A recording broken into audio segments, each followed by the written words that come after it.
ایک گاؤں میں ایک نیک آدمی تھا۔ وہ اللہ تعالیٰ کی بہت عبادت کرتا تھا اور کفر و شرک کو ناپسند کرتا تھا۔ اس گاؤں میں ایک درخت تھا۔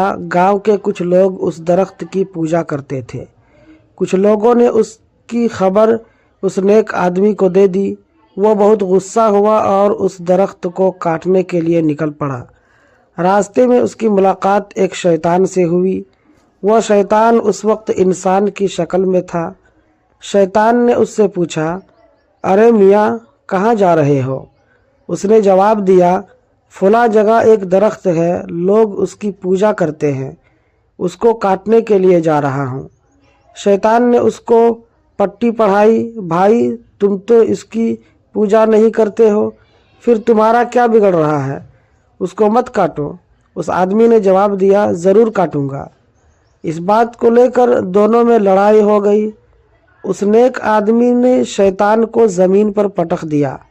شیطان نے کہا، تم مجھے چھوڑ دو، میں تم سے ایک بات کرنا چاہتا ہوں۔ چنانچہ اس نے شیطان کو چھوڑ دیا۔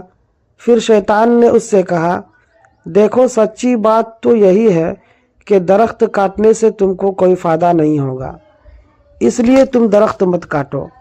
ہم تم کو روزانہ 2 دینار یعنی سونے کے 2 سکے دیا کریں گے، اس میں تمہارا فائدہ ہے۔ اس آدمی نے کہا، وہ سکے ہمیں کہاں ملیں گے؟ شیطان نے کہا، جب صبح کو سو کر اٹھو گے تو اپنے تکیے کے نیچے سے لے لینا۔ اس پر وہ آدمی راضی ہو گیا اور وہیں سے واپس ہو گیا۔ جب صبح ہوئی تو سچ مچ اس کو تکیہ کے نیچے سے 2 دینار سونے کے 2 سکے ملے۔ وہ بہت خوش ہوا، لیکن اگلی صبح اس کو تکیہ کے نیچے کچھ نہیں ملا۔ پھر اس کو غصہ آ گیا اور درخت کو کاٹنے کے لیے نکل پڑا۔ راستے میں اسی شیطان سے دوبارہ اس کی ملاقات ہوئی۔ اس نے پوچھا، ارے میاں، کہاں کا ارادہ ہے؟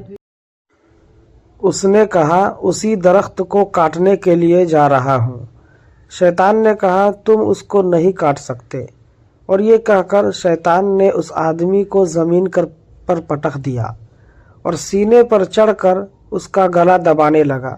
پھر شیطان نے اس آدمی سے کہا، جانتے ہو میں شیطان ہوں۔ پہلی مرتبہ جب تم درخت کاٹنے کے لیے نکلے تھے تو تمہارا مقصد اللہ کو خوش کرنا تھا، اس لیے تم نے مجھے بھی پٹخ دیا تھا۔ اب تو تم اس وجہ سے درخت کاٹنے کے لیے نکلے ہو کہ تمہیں 2 دینار نہیں ملے۔ اب تمہاری نیت بدل گئی ہے، اس لیے آج تمہارا یہ حال ہوا۔